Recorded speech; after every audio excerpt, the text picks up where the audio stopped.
Welcome to another episode here on the Kyle High Club. All right. Today I've got a guest. His name is Reon Viljoen. Welcome, Reon. Hey, Kyle, how are you doing today? This is a new one for me. Sorry. I'm always doing good, man. I'm spectacular. Some people would say if I felt any better, I'd be illegal. Oh, that is a good feeling to have. Yeah. I'm jealous. How about yourself? Also, today's temperature hasn't been great for morale. But if you just dive in, get a hot water bag, and let's say way too much coffee, then everything can be mitigated. I have a problem with way too much coffee lately. My problem with that is I struggle to sleep because of it. Because that last cup I drink before I go to bed, you think to yourself, oh, one more cup won't hurt. And then 3 o'clock in the morning, you're busy YouTubing what type of pizza you are, you know? I hear you. I have to admit, I've always had the rule of not after 8. Okay. But then I kind of reached the age of 18 and alcohol became a thing, which does exactly the same thing if you have it after 8. So that's been my problem lately. So the coffee, not so much, but I mean, I still have too much. I mean, you have like 4 cups before 11 in the morning. Some people think that might be too much, apparently. But what is the right amount of coffee? Can anyone answer that question though? I read somewhere that if you have enough coffee to the point where like you have additional motion blur added to your vision, then just pull back 2 cups. When you start hearing colors. Exactly. Then pull back 2 cups, and that's apparently the sweet spot. How do you pull a cup back though? That's a good point. Run to the bathroom. I need to puke out all of this coffee. But don't you get those little coffee bags? Oh, I want to say coffee bags, but those are chicory, those coffee lids. Have you ever seen those? The tea bags with the coffee in them. Yeah, like the Trojan horse of coffee. Yeah. I suppose you could probably just pop 2 of those with a string attached to them. And then like when you start vibrating, it's like, no, I've had too much. And just like yank that out like a supermodel or something. Yeah, and afterwards you can use them as nunchucks just to get rid of all of the energy. Oh, the image is disturbing, but so satisfying.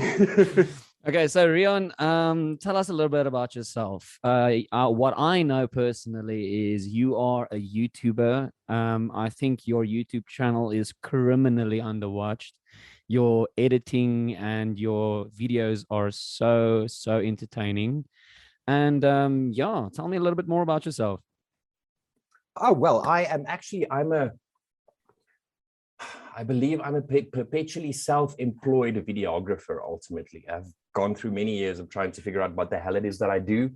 Ultimately, if it moves, I make it. I started out in animation in South Africa. Yeah, back in the day, it started out as 3D animation, but this was early 2000s. And I mean, I think the best thing that came out of South African 3D animation back then was Jock of the Bushveld. Wow. Which, yeah. And that was the best thing of that decade. Well, like I said, coming out of South Africa's 3D animation, just back, I mean, remember I think that was a year or 2 after they've ended dub. Do you remember dub? Oh, he was my favorite. Yeah, that motion control character. Yeah. I would always used to watch dub. I would always used to watch dub after you said goodbye. We'd take 4 steps and then say goodbye again. And the last time Dub said goodbye, I only took 3 steps and they cut him off. And that was the last time I saw Dub. And till to this day, I still have PTSD. I need that extra step. I don't know. I've heard people tell this story. I was too old to be that invested in Dub. And again, like I said about the whole 3D thing, I actually hated him because the system that they used to make Dub was criminally underused, to steal your term. They actually, I think that it was something like, it cost them 1.5 million rands just to book a whole set on that system. And the only thing they used it for was dub. What? Yep. And they could have used it for so many other things. Exactly. Like I said, Jock in the Bushveld was not one of our best productions back in that day. But I do digress. So yeah, that's why I started 3D animation, moved over into more motion graphic 2D stuff, which suited the corporate world quite well. And just after, I think, a decade of doing it, I've obviously added a lot of additional skills, normal design, corporate identity, but my love has always just been making things move. And now adding actual videography to it with, like you said, the whole YouTube thing forces me to get into editing and adding graphics to that as well. But the fun thing about YouTube has just been how new it is. You'd think after a decade, you'd understand how video works.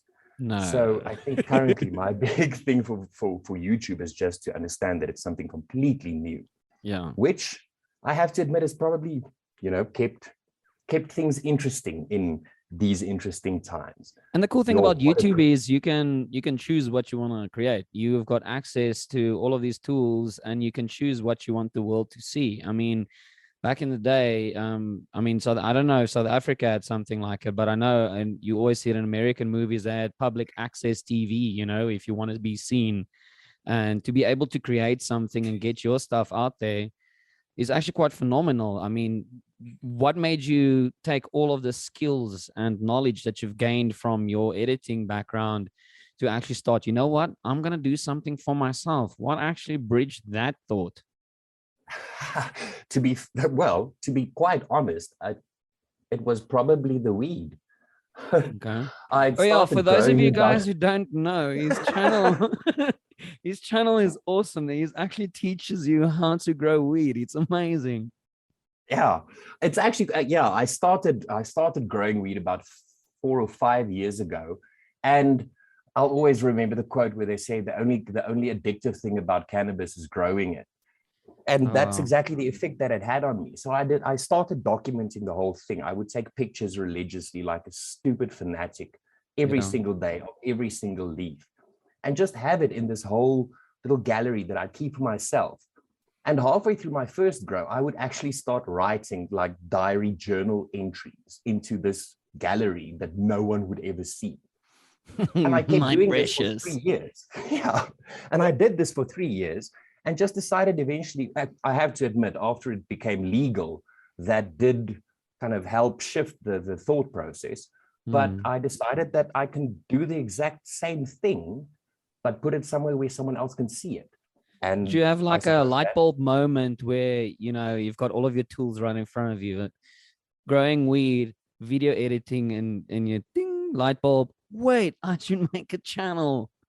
funny enough, there wasn't a light bulb moment in this one. I actually procrastinated on the thought for a full 2 years Oh before wow. I did it. But I do suppose, like at the beginning of that 2 years, there was a light bulb moment going, why the hell am I keeping a journal for myself? Yeah. And then 2 years is worth of procrastinating before actually making the channel. I mean, so when you started growing and you kept this journal and everything like that through trial and error, would you say that 2 years procrastinating actually was like half a blessing because you could actually plan this thing to a T how you want it to look? If I did say that, I would be a hypocrite because as it ends up, I didn't plan anything. The 2 years of procrastinating was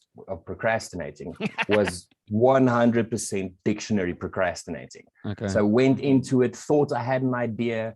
And then, I mean, if anyone were to go and watch the whole series as it is now, they'd notice that the end of the season is still missing. There's an entire Mm. season finale that's still coming. And you only So got no, and I you only got didn't. your name of the channel only on episode 4. What? Oh yes, because part of the part of the unplanned process was to figure out the YouTube platform and my style as well in terms of how would I like my videos to look. Yeah. Oh, and those first, I think the first 5 or 6 videos are just all over the place. You can see that I've been watching way too much Peter McKinnon and Leon Lush and just a lot of influences. So Mm. I think season one is super cringeworthy, but very valuable in terms of the journey that someone might take when starting a YouTube channel. I mean, I think it's 13 episodes, 14 episodes, and I'm still not sure about the style. Season I two is going to be fun. Well, isn't anything you create for yourself cringeworthy? Because I mean, for me myself, I also bring out these podcasts and everything like that. And if I have to listen to my first ones, I also think to myself, "Yo, that's horrible." But for other people, they find value into it. So what is the reason for you to bring out this YouTube channel? For just for you to practice editing and distribute it, or what is your main goal with your channel? Oh, I would say first and foremost, it's self-expression, 100%. I needed some kind of outlet where I could just make something for myself again. Yeah. Coming off of the back in production industry, things tend to happen fast and quick. And if you end up doing it for as long as you know, a lot of senior level people have been doing it, you do get to a point where I know when you start out and making things, people always put a lot of themselves into it. And when you are doing it professionally, I feel you do get to a point where you can't afford to put, you know, something of yourself into every single job that you're doing, because Put your now and own again, you're little, literally, put your own little stamp above it, you know, because everybody wants everything now, and to you, you just want to tweak a little bit more things, but you know, time, effort, client, deadline, all of those things plays a factor with regards to production. this is true. And along with that, sometimes you're building a 15-second loop that is playing on a screen somewhere in a corner of a forgotten airport where someone is charging their phone and they maybe see it for 5 seconds. Yeah. So sure, you know, you can invest like the last 4 days is worth of emotional turmoil into that loop, but it's not really productive, as no one's going to see that. And I feel like as you evolve, and I think in any craft where someone creates things, and I believe that even accountants are creative people, there are certain projects where you simply can't afford to just chisel pieces of yourself off into. And that's why I started the YouTube channel. I needed somewhere, I needed a repository for me.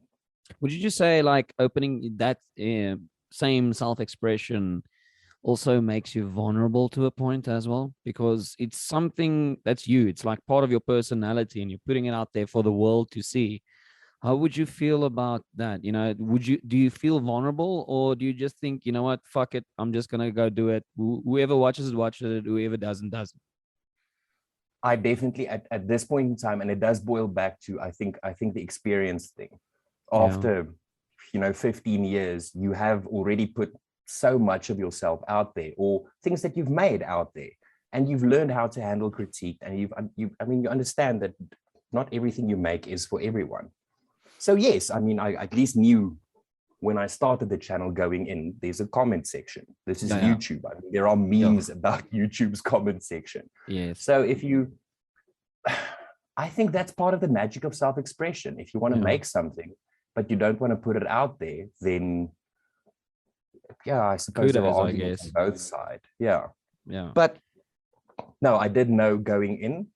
And I was hoping that someone would comment on the size of my nose, but no one went there. So yeah, Would it's all you been would you good like so me to far. post a comment on your nose?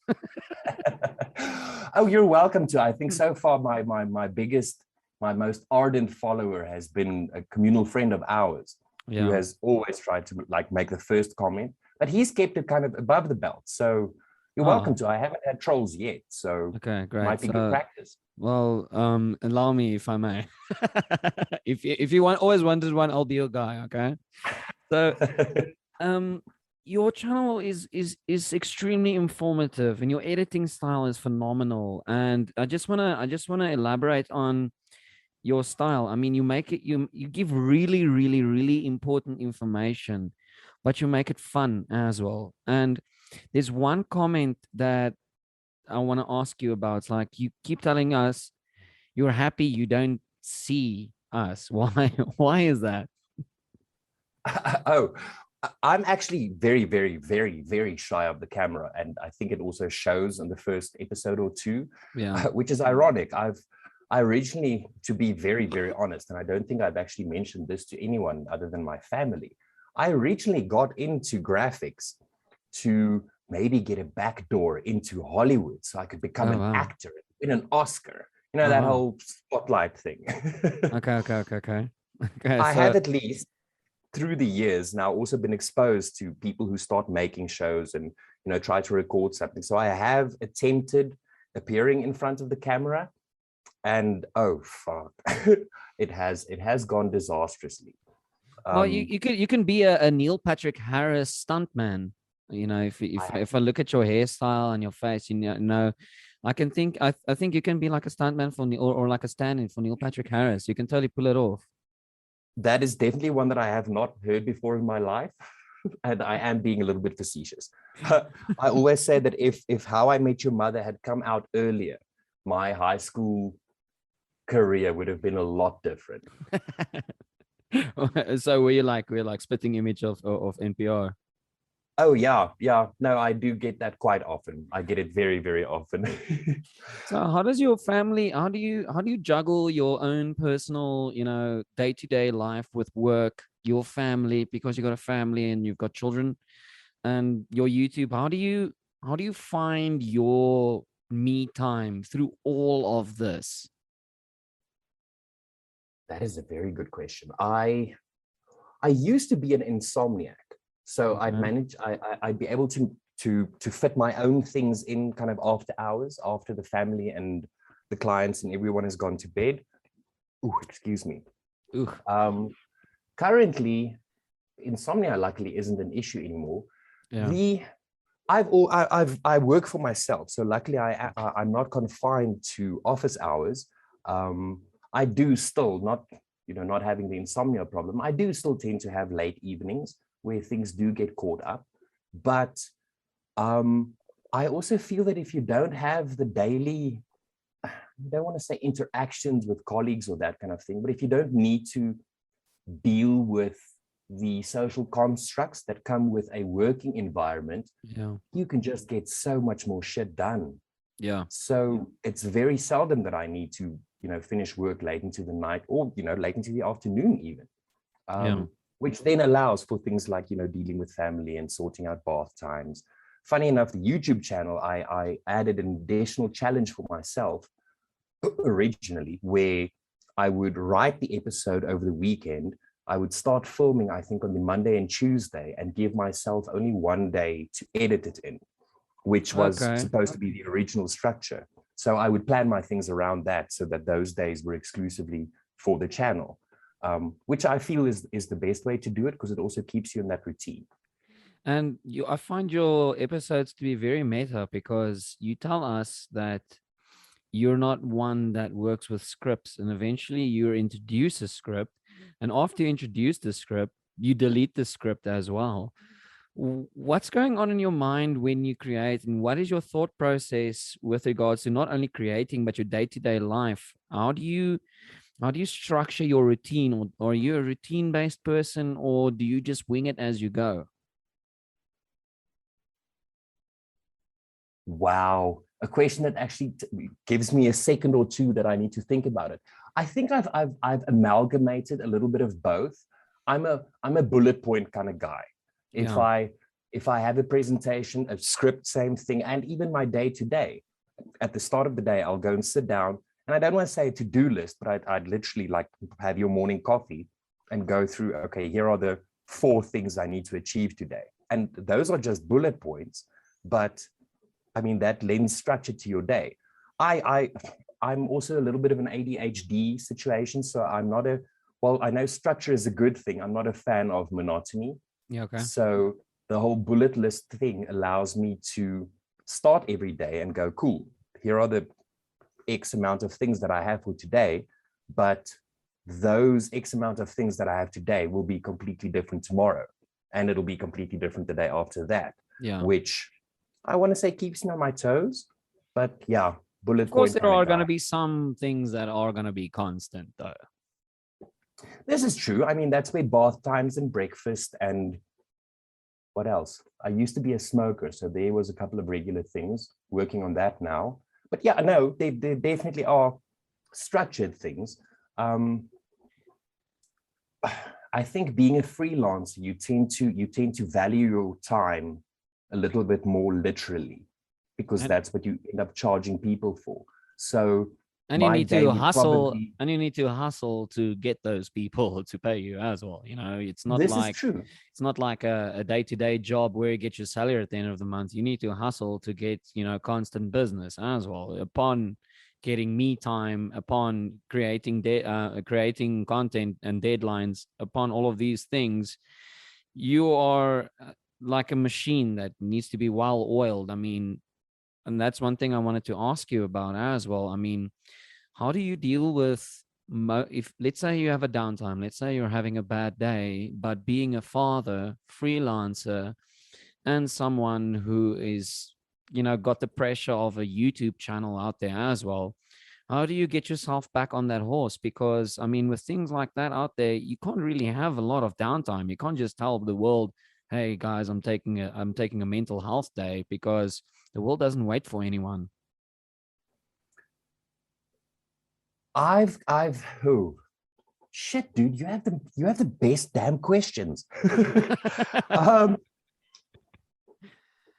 the downtime tends, weirdly enough, downtime tends to happen.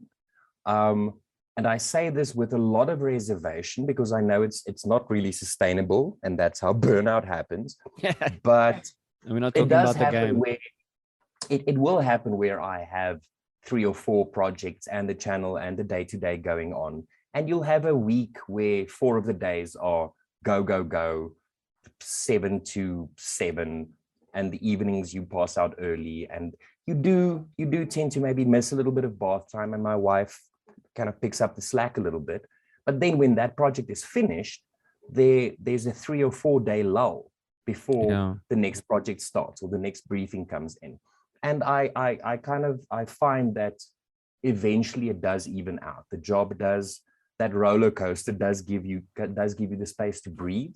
Yeah. Um, and on days where you don't feel motivated, for me, it's corny, but the Nike approach has just always worked for me. You just do it. You get up, and as much as you hate it, you do it. And after 5 minutes, you find, shit, an hour has passed and I've been doing it of my own volition. So Whoa, yeah, that usually has worked for me. There have been days where you just go, oh, like you said, a mental health day, which people should just normalize using that term so much more nowadays.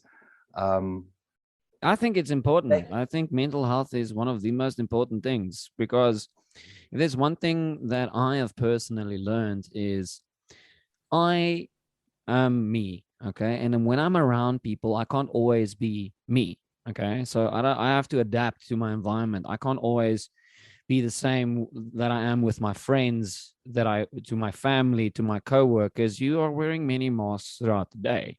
So yes, when yes. are you actually truly yourself? So if you're constantly around people, you're constantly distracted, how well do you even know yourself? I mean, let's say I've been on this planet for 31 years, right?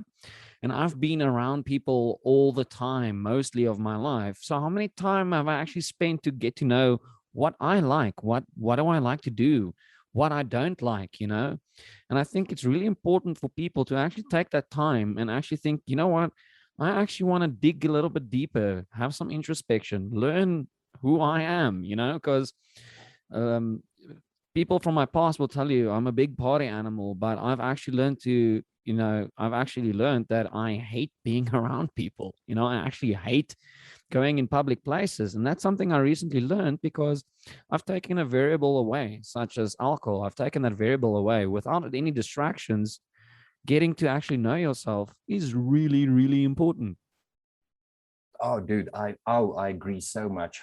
If you were to ever talk to any of my friends, even a communal one who introduced us, I'm one of those people who overthink shit. And I completely agree with you about, I know you use the word masks. I haven't always been a fan of the masks analogy. Unfortunately, the corporate one about hats, wearing different hats, Okay. it feels for me like it fits better because we do have different roles. You're a different person when you are with your friends. You are a different person when you're with your family. You're a different person when you're with your siblings. I completely get that. That's humanity. Um, Being an overthinker, I got tired of all of the damn hats. And I've had it with all of these motherfucking hats and this motherfucking well, play. that's the thing. And I found that I grew up in a family where we will talk about shit. It's like, I'm not having a great day. Your color of your top annoys me, and I'm going to be mislik until lunchtime. So deal with it. What? So I think I'm over exaggerating, but I mean, we wouldn't, in our family, we would talk about shit. If you had an issue, you talk about it. Yeah. Because if you find out 5 days later that someone's annoyed with you for some reason and they didn't mention it, then my approach would be, well, then it's obviously your problem, because if you didn't mention it to me, I can't do anything about it. Long story short, all of that honesty, I think, ended up with me going, you know what, all of these hats are just too much for me. I'm going to pick the one hat. Okay, no, I'll pick the two hats, because there's a hat that I wear when I'm with my wife and my child at home, kind of me. There's the me going out, which is kind of the same hat, but obviously you'll have a couple of reservations. And then there's obviously the true me, which is like 10 o'clock 11 o'clock at night, when everyone has gone to bed, and you pull up the iPad and you open up Pornhub and you can really, really be honest with yourself.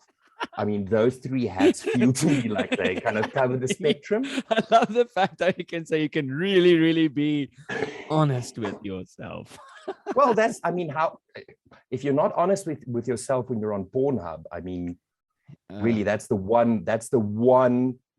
time in your life where you really, really, really have to be honest with yourself. Otherwise, you're going to waste your time. Let's be honest.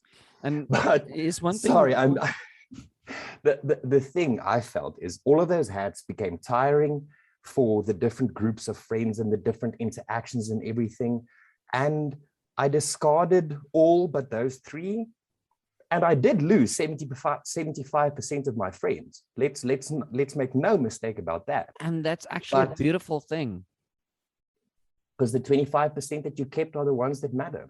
Exactly, dude. That is losing people. And a lot of, I've noticed, I've been in conversations where someone would say, yeah, but I've known him my whole life. Yeah, but that doesn't necessarily mean you need to continue being that person's friend, you know. Knowing someone, and actually I've had some people that I've met and been friends for weeks who've treated me better than people that I've known my whole entire life. People need to look past time period and need to see value. And I think that is something that is lost, value. From what I've gathered is the fact that you use the word hats instead of masks.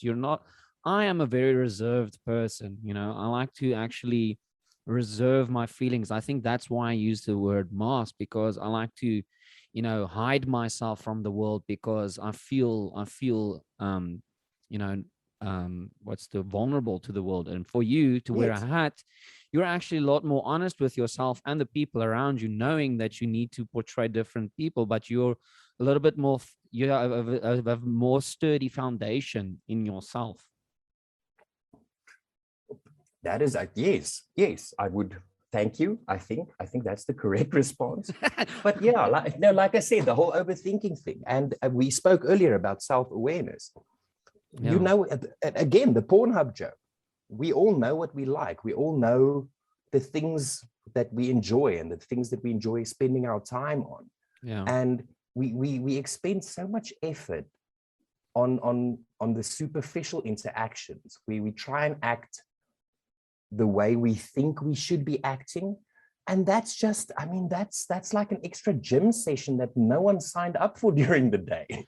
Dude, and you know, going out in the world enough, and I've seen this so many times. People, is this okay that I'm wearing? Or do you think, what would the people think about this? You know what? Fuck them, you know? Yes. Do what you want to do. That's good for your soul, your body, and your mind. And I think if you live your life where you only do that, you will find inner peace. I'm 100% sure of it. Oh, definitely. It's so funny. I mean, I keep seeing, my wife is, for example, and myself, is a huge fan of pink. And it feels to me like that's the thing that pink embodies as well. And we've all grown up with this idea of fuck the world, you know, be an individual. Yay, you know. Are you talking about the musical artist or the color? Yes, no, the musical artist. Okay, great. We're on the same page. Yeah, sorry. So we've all grown up with this idea of, and I want to say anarchism, because that's what it boils down to. There are these perceived constructs that we think we need to conform to. Oh, I hate the word conform. Ugh, that we feel we need to get in line with. Yeah. And I mean, I think everyone can identify with that idea of, you know, fuck the people, we are the people. I feel that someone like Pink, and we recently watched her new documentary, just embodies the modern idea of that concept so well, where, yes, you know what? You can say, fuck the people, we are the people. The magical thing is, we the people are this chaotic bundle of unique people. So all of us can say, fuck all of us, but we're all fucking individuals. But So the quicker we realize that, the easier this whole hat wearing thing gets. would you say that statement, we the people, it goes a little bit deeper, where she actually talks about the Declaration of Independence. I mean, they talk about we the people, and I think, you know, the fact that she's referencing it is actually indicating that the country America has lost their foundation, because no one is actually living by the Declaration of Independence, where something comes with freedom, and how we use our freedom doesn't necessarily means I need to rob someone else of their freedom, because it happens in every single day life. I think, you know what, fuck you, I am going to do whatever I want, but I am robbing someone of other opportunity, or you know, something out of their lives, or just be able to express themselves. And I think that mental health that we talk about for ourselves, that introspection, should also move outwards to actually be a lot more aware with what's around you. Actually think that there are other people out there who probably feel like you do. There's other people who have problems. Although I am someone who doesn't have children or a wife or anything, I've got problems relevant to myself, you know? And I Yes. think more people need to actually go out there and think, sure, be your own person, do whatever you want. But just remember, everyone else out there, and I don't want to use the word conform, but everyone else out there is probably going through the same shit you are. Oh, 100%. Just to clarify the Pink thing, sorry, I know you brought up the Declaration of Independence. She definitely did not go there. Sorry, the saying that I was thinking of is, it's a conceptual thing where people would go in anarchy. People would say, "Fuck the people, we are the people." Yeah. Where you want to push your individualism, Okay, but it okay. does tie into what you're saying. I think the important thing that we need to realize, and this is the kind of thing that Pink, the artist, feels to me like she gets right, is she manages to be an anarchist, but she's still mindful. Yeah. So she can be this individual person and achieve these heights while still caring for her kids. I mean, that's her big thing. And she doesn't offend anyone. She has this image of, you know, fuck everyone, I'm Pink, I'll make my own world happen. But she doesn't fuck anyone else over. And I think that comes back to exactly what you're saying, is we can be individuals, but we can also be mindful. And I think people forget that. But that is, I've heard people use the term emotional IQ, being Yes. able to, you know, read body language and actually have like an IQ where you can actually feel what someone's feeling, read the room, in layman's terms, to be able to adapt and actually work with people or just yourself as well.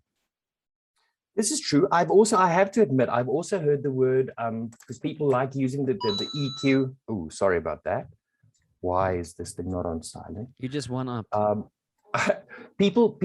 heard the term EQ, the emotional quotient, what's it? Emotional quotient, I think is the term. But then there's also empathy. Yeah. And I'm not so sure that those two things are mutually exclusive. No, not at all. No.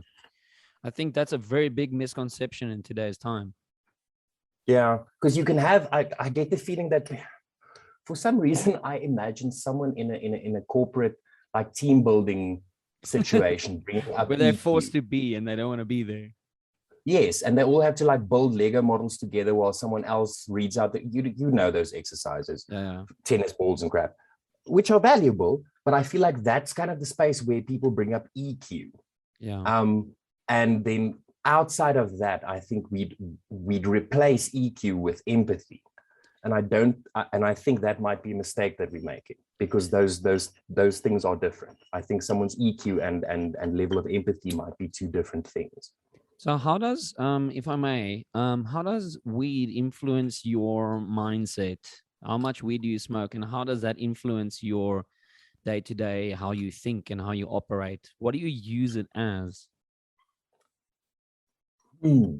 I actually use it as a focusing mechanism, 100%. As I mentioned earlier, I'm a bit of an ADHD situation. Yeah. I was diagnosed with it officially at the ripe old age of 21. My doctor was so excited because I was the first adult back in the day that she had to diagnose ADHD with. And they put you through the whole Ritalin thing and the sleeping meds that come with it.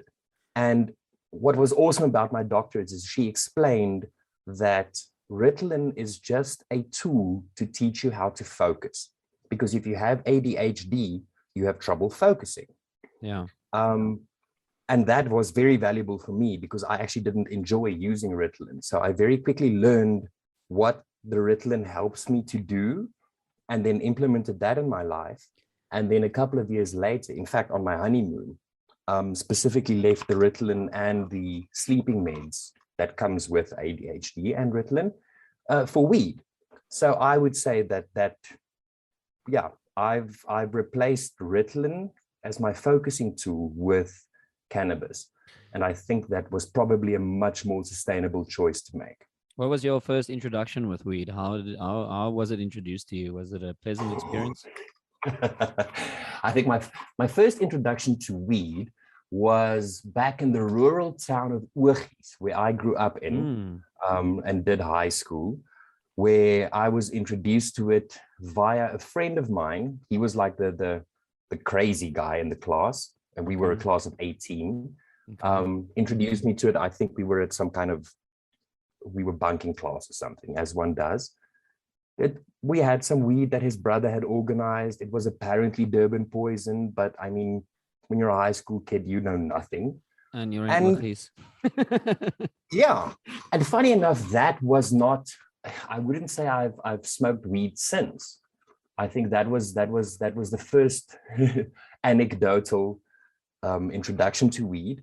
And only years later, like I said, with the whole ADHD thing, Yeah. I actively switched over to cannabis, specifically with regards to the Ritalin and the sleeping meds that come with the diagnosis. I've had quite an up and down relationship with weed myself. And it's kind of like a love-hate relationship that I have with it. I'm very selective with how I use it and when I use it as well, because previously you just use it because you're at a party and you want to get screwed and you want to get fucked, and you want to go balls to the wall. And my introduction was a friend of mine, bless her soul, Helen, right?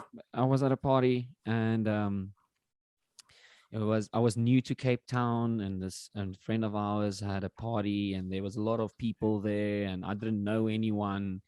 I just sat somewhere and I ate muffins. Like I'm from Pretoria, and in the high school I was in, I used to tell my mom, "Yes, hulle rook. They are smoking there at the fietslots. They are smoking there."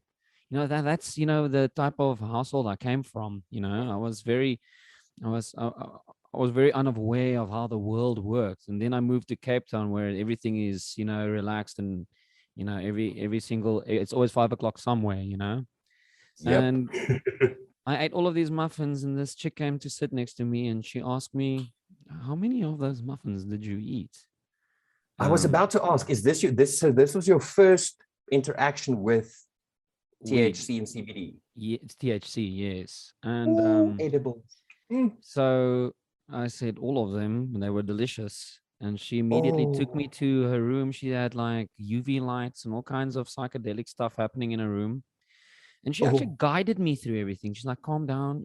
She knew what I was gonna go through, and she actually brought me to a place of peace. She showed me what it's like to have peace and how to actually control your mind to not go into dark places. And from there on that's out, cool.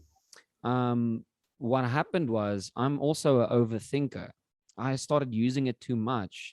I didn't have the supervision of Helen. Um, and then I would think myself to a point where actually, you start addressing your flaws and your down points and that me time that you were talking about earlier, but you think to yourself, you're pathetic. You're a disgusting human being.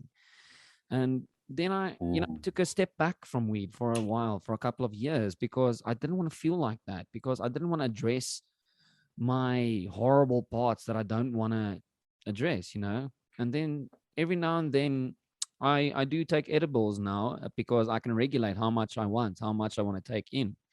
And I know how much each quantity will do to me.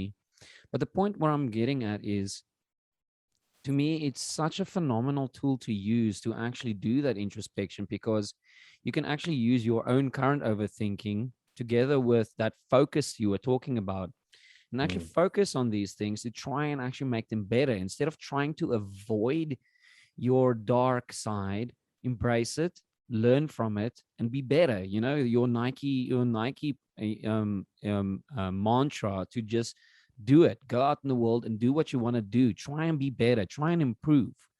And mm. that is how I've gotten back to weed. Is I use it to as a personal focusing tool to actually try and just, going back to the topic, to learn who I am.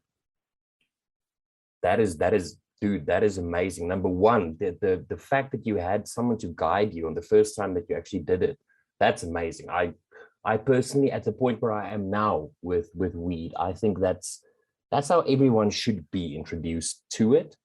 Um, the party thing, I hear what you're saying, and I know that's how all of us got into it. You're right. Like, we still do that. You'd get some really good indoor, hook up with your friends at 420, and just get to a point where you can't distinguish your hands from your feet.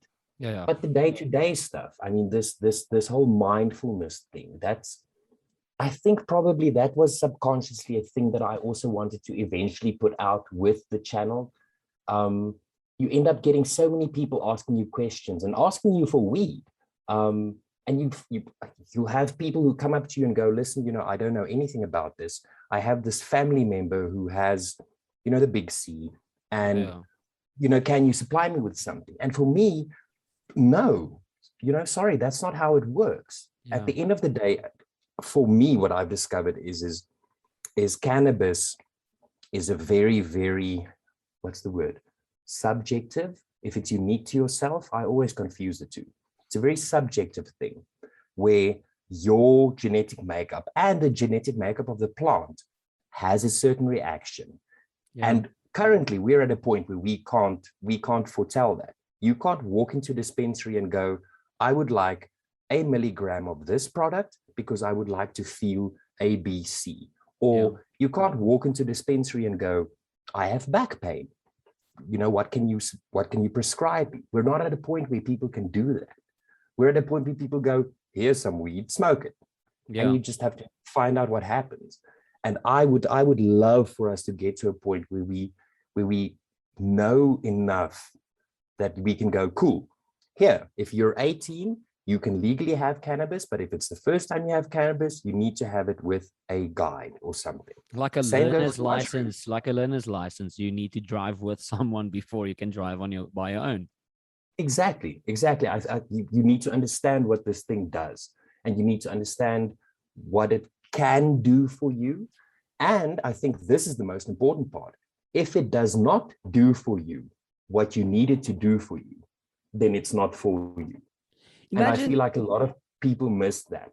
A lot of people think, oh shit, I had a bad experience with cannabis. And a couple of months or years later, they try it again and they'll have a bad experience with cannabis. And they'll always be the person that has a bad experience with cannabis. My friend, cannabis is not for you. imagine you create a culture, like a bar mitzvah. When you turn 13, everybody is there for your 13th. Imagine when you turn 18, you can go for like a gun competency course. And Yes. then you can go for like a weed workshop, and just where you can find where you at with weed and how does that react to you. Just when you turn 18, you can go for your weed workshop, and then you get a license, saying, you know what, I can go out in the world, I know what it does to me, and I can, and the rest of your choices is totally up to you. Dude, that's excellent. And then you can never, when you go to a dispensary or something, you can't order weed if you haven't had your like weed mitzvah card stamped or something. Weed That is mitzvah, yes. brilliant.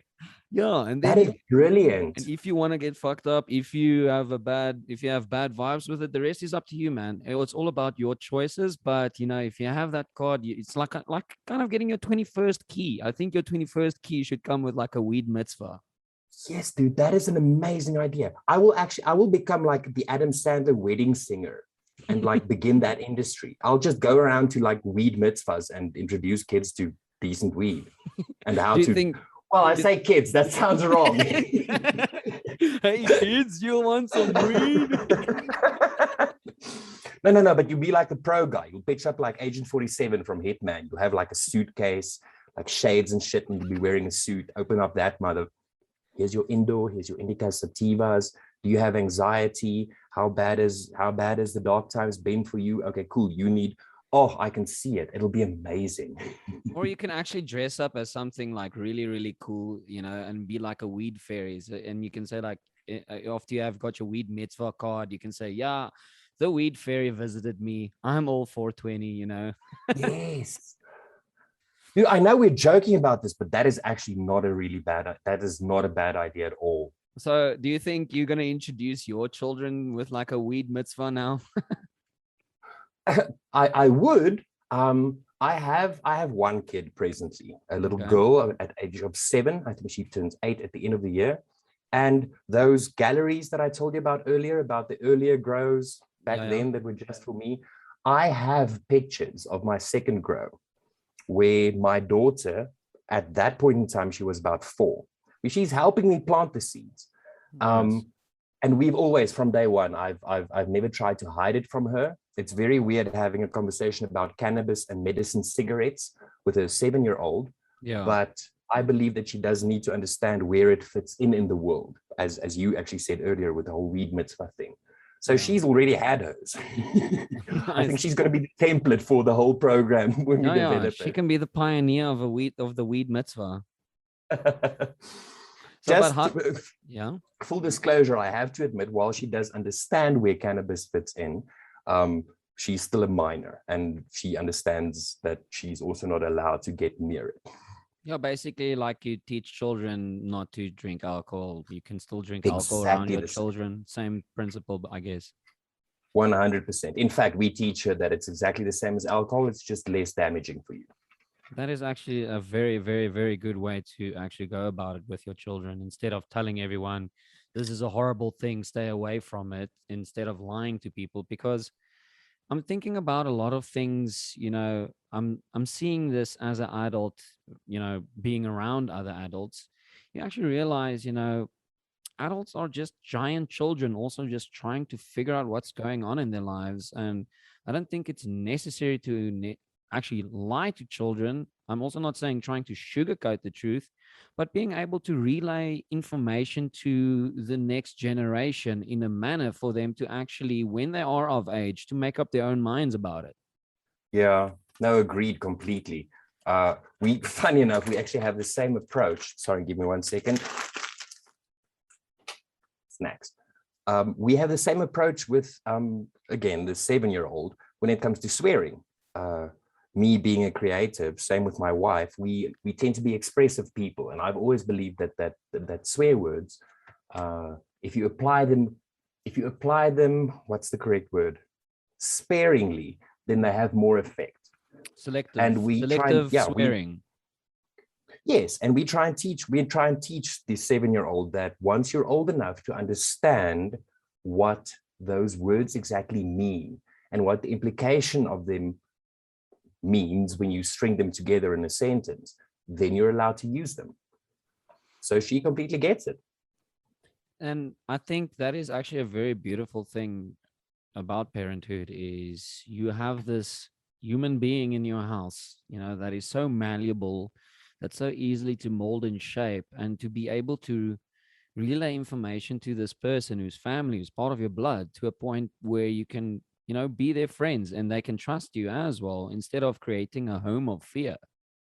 Yeah. I, I, you said earlier that thing about grown-ups being, just being big kids. I had a flashing image of my parents, and I get I have that same thought about them. I mean, they're going on 70, and they have Yeah. no idea what the hell they're doing. They're still big kids. And I think when they were our age, that same thing where, how do you teach your kids about the world? But in the time that they grew up, the rule was kinders moet gesien en nie gehoor word. Yeah, Children yeah. should be seen and not heard. Which is how we grew up. And that's not what we're doing with our kid. So while I'm not saying that what our parents did was necessarily wrong, I get the feeling that, and I think every generation tries to be an upgrade of the generation that raised them. So And we it's we, we take the things that kind of did work for us and didn't work for us, and we try and adapt it for the modern time. and And I I think think every that is parent one wants of a kid. I think that's one Sorry. of the biggest responsibilities as a parent as well. Remember, what you're teaching a child, you're not only teaching to a child, that person also interacts with people out in the world. And how Mm-hmm. whatever you say to your child and teach your child is a reflection of you, it's a reflection of the child, and that goes out in the world. Just like your YouTube videos or anything you create out there, it's reflection to something, and you've got a choice how you want the world to see that as well. So I think as a creator's responsibility, as a father's responsibility, or just being a human being, everybody should just be, it brings us back to that mindfulness of yourself and the world out there. What are you leaving on this planet? We all basically got just selective time we spend on this planet, and it's up to you to choose, what am I leaving behind?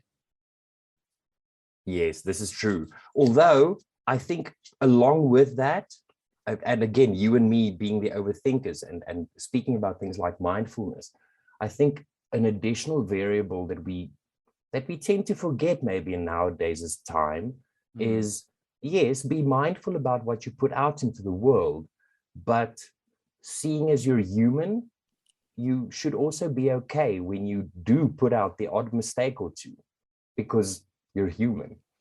Beyond just to be honest with you, I think one of my biggest flaws in the world is I struggle to accept myself. Okay. There are things about myself that I do not like, that Yes, I absolutely despise. Okay. And and it brings me back to the times where I overthink on weed and stuff, right? If I think about these things and you think about them, and to be honest, we are all just human beings, like you said, and these yes, things aren't going to change overnight, but we want to see progress. We live in a fast-paced world where fast food, everything is disposable, information is at your fingertips. You want to see progress now. Everybody wants a wonder pill to lose weight. So now when I yes, address these things about myself, I am a person who would like to progress. I would like to better myself in order for me to live a more comfortable life, not necessarily financially, but mentally. That's yes. why I'm doing this right now. And one of my biggest flaws is I struggle so hard to accept myself for who I am, and I can't pinpoint it why. And yeah, that brings me back to that love and hate relationship I always had with weed. Weed. My friend, it sounds like, dude, you have that Zen. That is the journey of Zen. And I mean, it's number one. Congratulations.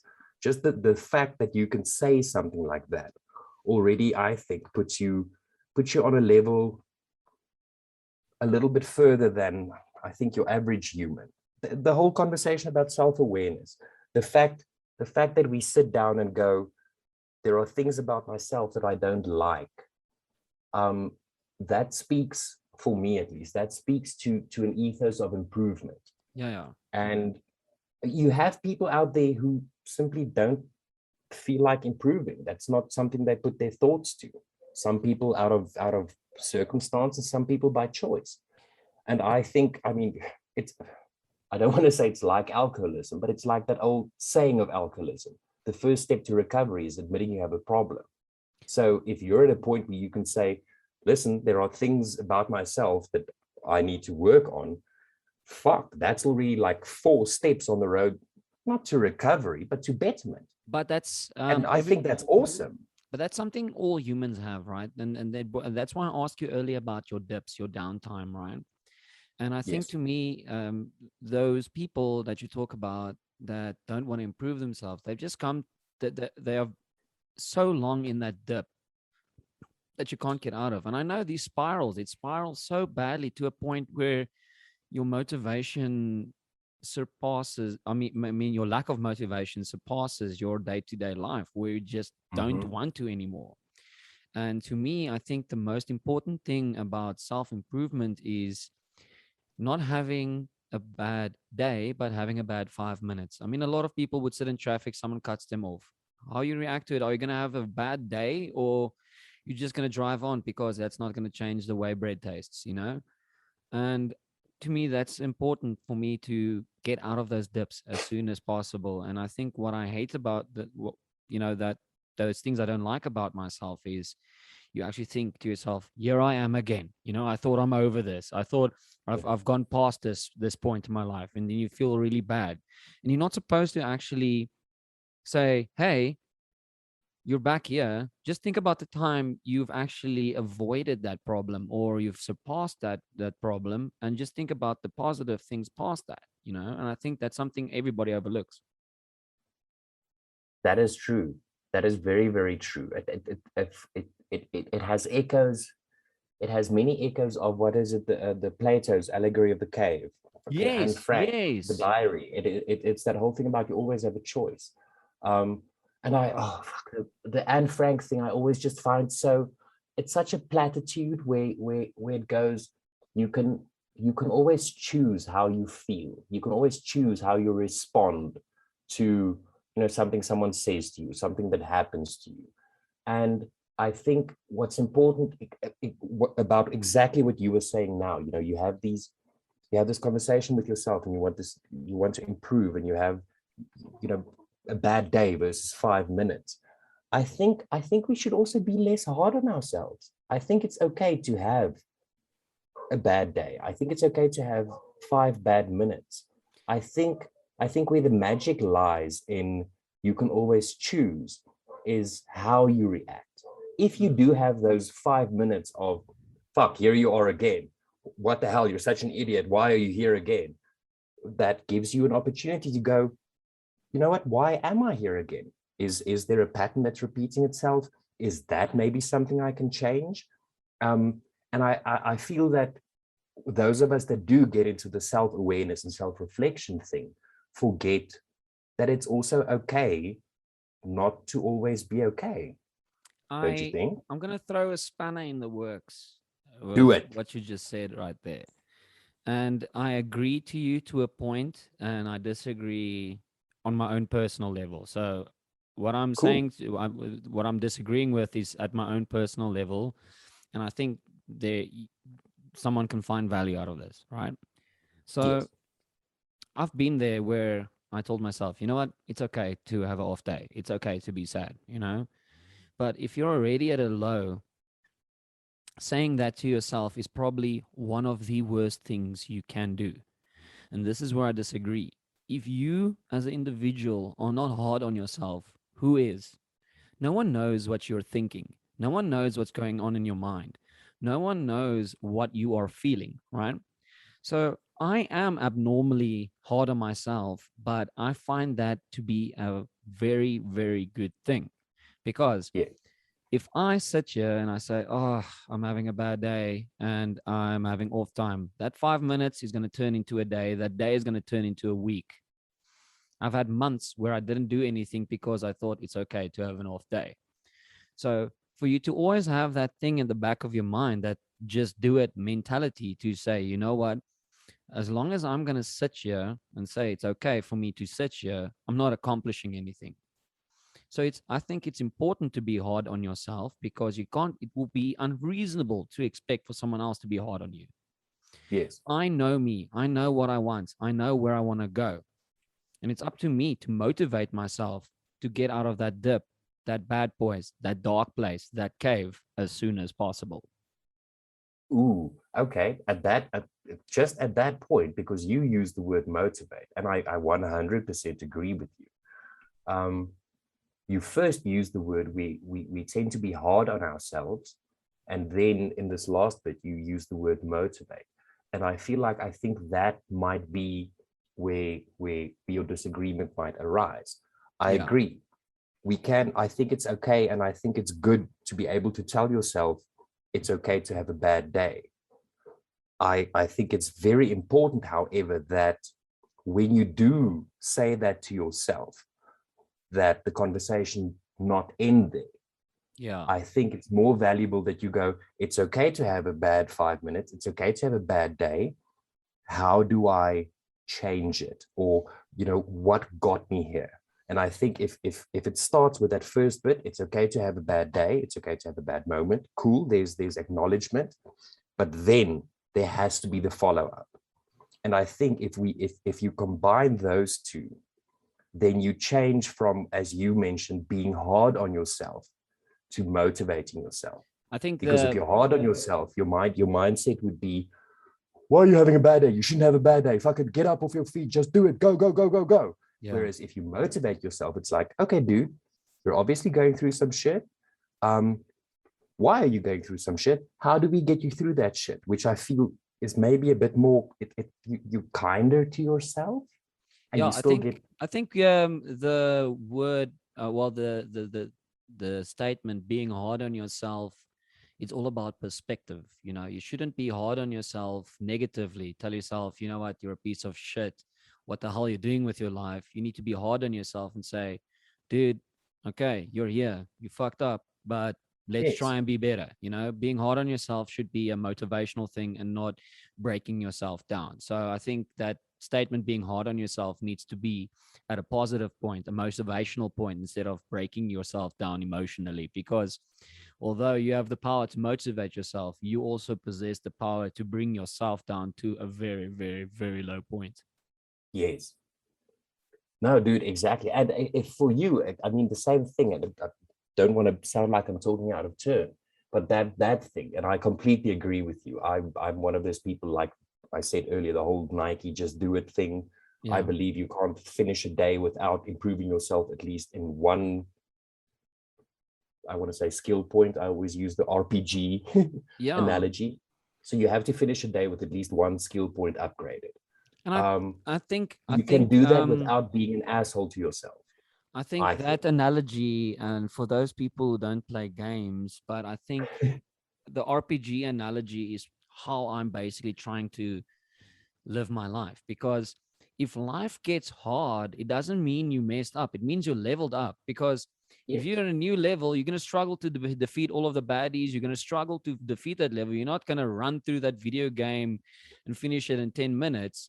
If you leveled up, everything gets harder. The bosses get harder. Everything gets harder. So I think people need to change that mindset to, my life is difficult right now. What am I doing to actually, you know what? My life is getting difficult because my standards, my lifestyle, my skill sets has developed to a point where I've reached a new level of consciousness. And I need to upgrade. I need to get good. Yeah, and I just need to get better. I need to keep going. I need to I need to keep leveling up. I need more skill points. I need more experience, because if you're gonna stagnate where you are, you're gonna stay on the same level for the rest of your life. Exactly. And I mean, how fun is it to battle the same damn sand demon the 50th time in a row? Yeah, and lose. Oh, yeah. Sorry for being in the RPG thing. I'm actually trying to get my daughter into Final Fantasy. Oh, wow. You're a phenomenal father. I have to commend you for that. Well, I mean, your first question should have been which Final Fantasy, but I don't care. it's Any. Final Fantasy 7. So Okay, so I've got another question for you, and it's gonna tie everything that we've been talking about together. All right.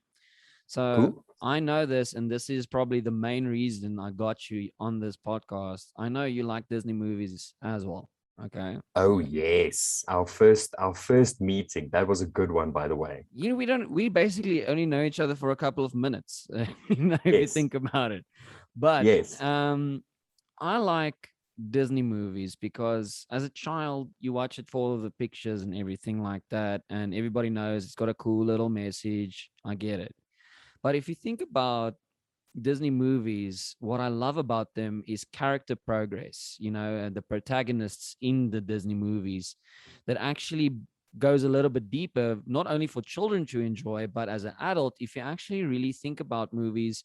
And I know Jordan Peterson also talk about it in some of his lectures as well. If you think about Peter Pan, Mm. the only protagonist is Captain Hook. He's the only old guy amongst young children, and there's a ticking clock time. That's the one thing he's afraid of. If you have to take all of Mhm. those things into account, there's a lot of philosophy that comes with these movies. So I want to ask you, what is your favorite Disney movie and why? Your My knee-jerk answer is, and it'll be the same as the evening that we met, would be The Little Mermaid. The reasoning would be a lot more superficial. I just had a massive crush on the redhead, and the music was amazing. Okay. My my favorite Disney movie. Oh wow! On the back of what you just said, with all of the meaning and I would actually have to go with Aladdin. Oh, okay. Why? Well, from the perspective of the genie, funny enough. Okay. And honestly, I mean, if you were to ask me about Aladdin, my least favorite characters in that movie is Aladdin and Jasmine. I mean, I love Yeah, the I genie hate and I love them. the tiger and Yeah. Iago and Jafar. Jafar is an impeccable villain. Yeah. But Aladdin, I think Aladdin carries a lot of the values that you want in the world. And I think the genie specifically personifies a lot of that. You can be yourself without being a dick, and you can be true to yourself and you can be true to the people that you care for without being a dick and without conforming to what everyone else expects you to be. Yeah. I think that for me was a lot of the magic around Aladdin. And I know a lot of people freak out about Robin Williams. I myself am also a massive fan. But All of that notwithstanding, I but think I think those values. that also you can use that same analogy with the Little Mermaid as well, because she's trying to fit into a world that's not meant for her, right? So she wants legs to impress some random guy she saw for a couple of minutes out there. Okay. Mhm. And you know what I like about that movie is it's a choice she's trying to make to go somewhere where she doesn't fit in and live a life that's not meant for her. Okay, because she saw something that she likes. Okay, that's all fair enough. Okay, Okay. but now she teaches her child in the future movies to not go to her roots, not to actually probe her roots. She's actually preventing her child to have that same childlike sense of wonder she has. All right. So what that tells me is she was brought into a situation that wasn't meant for her. Now she got used to it, and now she needs to live with the consequences of her actions. And now she's trying to prevent her child to make the same mistake Do the she same had. thing. But That is actually a very interesting way to look at it. Although I do have to just call you on, are you actually referencing straight to VHS Disney? yes, I'm talking Renaissance era. Dude, that is impressive. That is very impressive. Never thought about it that way. And I have to admit, I have not watched the sequel because I don't believe in straight to VHS Disney, but that's a remnant from the 80s. Sorry. No, but That is a very good way to look at that's what it. I'm thinking about myself, because what I like about that sequel is it shows the happy ever after. There's some reality to it as well. What I was happens about to say after. some realism ever after. Yeah, because now, she's having trouble with her husband as well. And, he's a human being. She was trying to make sense of the world, from a, semi adult perspective. And now she has Yeah. a child that's growing up in the world that she chose. And she's trying to actually, keep a prison there. And I think to myself, you know what? The Little Mermaid is trying to persuade the world that, oh, there's always this happy ever after, but make that person a mother. What's going to happen there? And that's what I liked about the sequel. Shit, dude, you're actually. I was planning on watching. What was the damn thing? I was planning on watching the Tomorrow War tonight, but now I'll be watching the Little Mermaid sequel. That was quite illuminating. Funny enough, I've always seen Little Mermaid as a story of bravery. You know, this 16-year-old. Please make note. The Little Mermaid is 16. Everyone perving about her. Okay. Um, You've done your the research. 16-year-old going out, and facing these challenges, the sea witch, doing all of her creepy shit, and the conviction that Ariel had in, what, I'm sticking through with this. I'm going through all of the creepy shit because, as you said, there's this thing that I want. Um, that's always been, I want to say, the message that I've taken away from Little Mermaid. So, dude, this whole parenting thing is very illuminating. I'm But I'm intrigued. my favorite Disney movie, and it's probably a horrifying movie to a lot of people, was Pinocchio, because Ooh, Pinocchio wanted to be a real boy like all of the other ones. And, if you think about Donkey Island, where they can do whatever they want and they all turn into donkeys being sold, you think to yourself, everybody, as a kid, you want to grow up, you want to be a big kid, you want to drive, you want to smoke, you want to do all of these things, you want to grow up so fast, do all of these things. But in essence, if you don't value what you have right now, and basically Pinocchio had immortality, if you think about it, he, yes, he was a wooden puppet, but he wanted something that he didn't have. But what I took from that movie is everything comes with a price. mm, And he wanted to be something so badly, so quickly, not knowing what the consequences are. And I think that's the same with the Little Mermaid as well. But what I liked about Pinocchio is there's a parable of a moth that I used to like as a child. This boy finds a moth and he sees the moth struggling in the cocoon, and he tries to actually help the moth, and he opens up the cocoon, and then the moth comes out of the cocoon. He tries to spread his wings and he dies instantly. So the moral of that story is the moth needed to struggle to build enough strength in his wings to actually go out into the world and fly. And I actually use that parable the same way as what I've experienced Pinocchio. If you try and go out and do things, and people help you, and everything becomes easy and easier for you to do. If you don't, it comes down to the what doesn't kill you make you stronger type thing. But yes. if you're trying to fast track your life and not enjoy what you have right now, before you know it, you're gonna die and you've got nothing to show about it. Yeah. Oh wow. Well, yeah, dude, but I mean, Pinocchio already, that's one of the more philosophically heavy ones. This is a good one. Ironically, just on that note, Pinocchio being made of wood, the whole struggling to become better thing, a bit of a throwback to the whole to the growing channel. It's funny to see that you get exactly that thing in nature with plants actually. Um, the more you stress your plants, the better they end up growing. The more Oh your wow. plants struggle, yeah. I mean, people who have this whole thing about ADST and training. If anyone, I don't want to make this a callback to this to the series, but that's a thing in nature. If you're pruning plants, if you're cutting off dead things, and you're actually injuring your plant, that plant will grow better. I've had cases where I've literally been breaking branches on plants, and a week later, those branches are double the thickness that they were a week ago.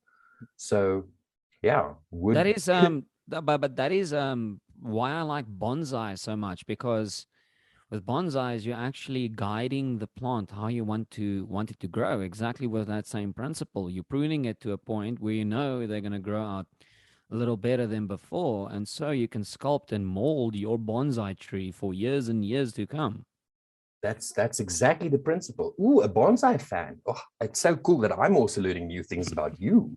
But yes, you're 100% right. I mean, never mind what doesn't kill you makes you stronger. The more you prune, the better you grow. Wow, that is a very good analogy to have. The more you prune, the more you grow. Yes. You should actually plug it in somewhere in one of your episodes. I like that Yeah. because, and I'm gonna actually reference your show. Growth is good. Oh, thank you, dude. Well, funny enough, it's a lot of the things, as I mentioned earlier, that whole journey of finding yourself. I get a feeling that's a bit of a theme in this podcast. But that Yeah. journey of finding yourself, whether it be in a podcast, well, not in a podcast, in a YouTube series, the kind of lines and things that you find that you feel work and that you want to keep and that you want to keep propagating. Um, yeah, Rion, I I would suppose we just all can write a book of one-liners at the end of the day. yeah. Trust me, I am busy with it, and I always try to write down one-liners in order to greet people. So that's something that's constant in my life. Well, dude, I can definitely tell you that's something that you are excelling at. I'm jealous. Greeting If people. Well, dude, you have the most amazing like greetings and stuff. And the things you do with the word chom alone already has just broken my brain in the last 24 hours. No, that's amazing. Thanks, man. But listen, I have Rion, to. yeah. Ooh, just sorry, that sounded like getting ready to sign up. I want to ask you one last question while we're on the topic of the Disney movies. Okay, go for it. Um, just me having a little bit of an animation background and that kind of thing. I do feel like in our modern times, it's easy to have the Disney conversation. But I would like to ask you, what is your favorite, and I'm not going to say Disney movie, but what is your favorite Pixar movie? And yes, I will allow Disney Animation Studios after having bought Pixar Studios. But what would be your favorite Pixar movie? Inside Out, hands down. Ooh, Hands down, okay. Inside Out. As a ex emo, um, Okay. I I like the fact that people, what I like about the emo culture in there's a lot of animosity that comes along with emo culture. And I like the fact that people are embracing an emotion that most of us are trying to avoid. Okay. Because Yes. being sad, being down, and, going through breakups, going through mental turmoil, going through an existential crisis or something that everybody is trying to avoid. And this is people that actually thought, you know what? We are going to embrace this feeling because this feeling is just as important as being happy, being excited, being angry. And this shouldn't be Yeah. avoided in the world, you know? Being honest with ourselves. Yes, and that's what I liked about, I always joked around saying I'm a happy emo because I like the style, and I was also just as rambunctious as I am right now. But what I liked about Inside Out is it depicts that, the sad emotion in this girl's head being suppressed Yeah. all the time, and it shows you how this kid is dealing with intense things like moving, and what her parents are dealing with. And it shows like it's such a beautiful depiction of what's going on in someone's head. We've all been thinking these things, but Yeah. these emotions has been given characters. And it shows how that character, that little sad blue character, was actually very, very important with regards to Mm. this little kid's mental health. And I thought that is such a brilliantly beautiful movie. I mean, how this kid had to sacrifice her imaginary friend in order to get over certain feelings she's feeling, in order for her to move on past this little hurdle she's facing in her life. It is such a masterpiece. Oh wow, that is beautifully put. That is beautifully put. So Damn it. yeah, Now that was very well put.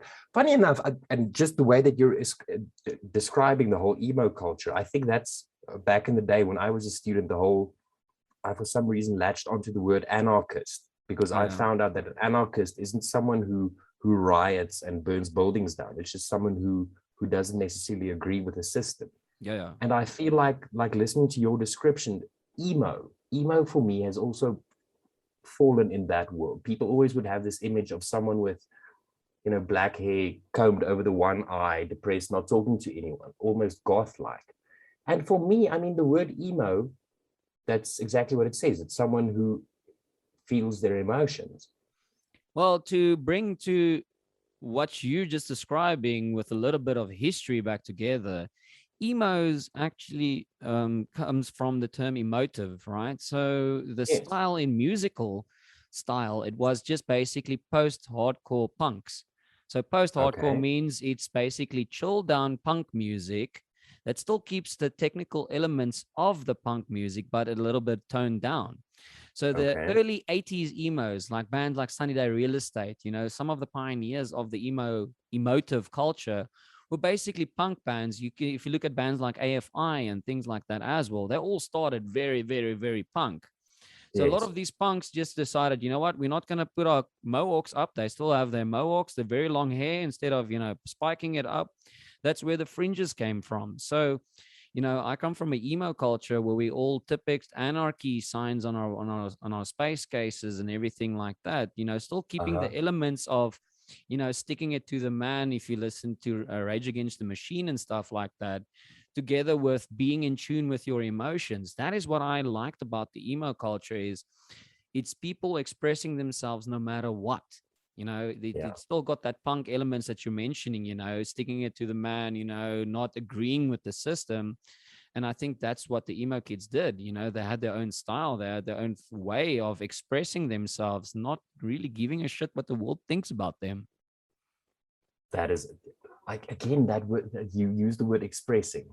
I think it feels to me like emo moved on from rage over into expression, Yes, and that's why I which I like think is, the yeah, there's a genre that actually feels like, I feel that it's like the glue between emo and punk, and that was post-hardcore. It's hardcore, it's got the hardcore nature of the punk, and it's posted where you actually tone it a little bit down with the same elements. All of the elements is still there. It's just a new yeah, but it's more movement. accessible. Yeah, man. And now what I wanted to ask you, I didn't want to sign off, but before we Oh, sign off, I just want to touch on one topic, and then we can actually say goodbye to everybody. But what I wanted to say is, what do you think about Bo Burnham's Inside as an editor? oh, where do I start? Oh, dude, I watched it today for the fourth time again. I'm broken. I'm completely broken. I almost don't want to switch on my own camera again. I Ironically enough, I've never been a huge Bo Burnham fan. I'm not a fan of the whole musical comedy format. But shit, dude, Dude, what he does with Inside just wrecks my brain. I to this point don't believe that he didn't have a crew. I don't believe that it happened in only one location. Um, but I mean, the proof at this point in time just completely negates what I'm saying. So I am in absolute awe of what that man did. and But I along think, with that, but I I think have that to brings just us. Sorry. Please continue. no, sorry, I have to add, along with because everyone is raving about the genius of Bo Burnham and how amazing the special is and how technically well done it is.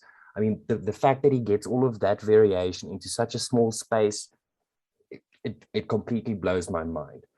The big thing that catches me or that gets to me about Inside, it's fucking sad, dude. But It's so sad. that's what I wanted to, why I want to use it as like a closer, because that show, or that special to me basically highlights on everything we've been talking about today. It's just a band being honest with himself, going through emotions, trying to express himself, creating for him, don't really care about who sees it, because he begins it as something, a project just for himself, and it turns Mm. into, and I think the skills that he has, and you can see him exploring different lighting and everything in the beginning, and it's a person going through feelings, going through emotions just like everybody else, and he makes it a comedy. And I don't know if you're familiar with the Divine Comedy, but Oh it's, yes, Dante. yes, and to me it's almost like a divine comedy, because he's honest, he's open, he's fragile, and he's putting it out there for everyone else to see and hear. And I think, to me, it's really, really brave for someone to actually put something out like that in the world. Oh wow. I 100% agree with you. Your comment about the divine comedy is blowing my mind a little bit. I'm imagining the seven circles of hell, one of which is a white woman's Instagram. The next Yeah. is just the internet. Yeah, and It then fits. sexting, all of that, lusting, Exactly. Each is a everything like circle that. of hell. But Oh, that's insane. I think what makes Inside so magical, it's precisely what you're saying, is not just as a person expressing himself and going through these feelings, but he's doing it in a very, very big way. If I had to use one word to describe Inside, I would use the word cathartic. yeah. Like if you need a dictionary definition of cathartic, watch Inside. That's someone going through catharsis, 100%. So I just would like to thank you, Rion, for being on my podcast. It has been an absolute pleasure and an honor to have you on here. You've been a very, very, very good guest to have on. And you guys can catch him. Growth is Good on YouTube. I'll post his links. And Rion, if there's something you would like to say to the world out there, now is your chance. Kyle, before I address the world, I just want to say thank you to you. This has been my first podcast experience, and it has been absolutely amazing. It's been a while since I've enjoyed something this much. To the world, guys, be mindful to other people, but more importantly, I think in all things, be mindful to yourselves. And that is something you can take home. Guys, thank you very much for tuning in. Thank you very much for listening, and we'll catch you guys on the next episode. Cheers. Bye.